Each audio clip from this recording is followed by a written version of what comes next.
In front of me is Xiaomi 14T Pro, and today I would like to show you how you can add emergency numbers.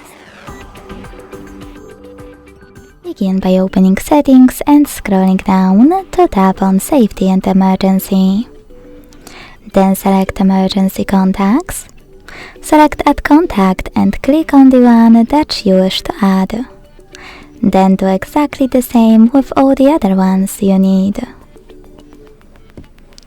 If you want to delete one of them, use this X next to the one that you wish to get rid of and confirm your choice in the pop-up. Thanks so much for watching. If you enjoyed this video, don't forget to leave a like, comment and subscribe. Bye!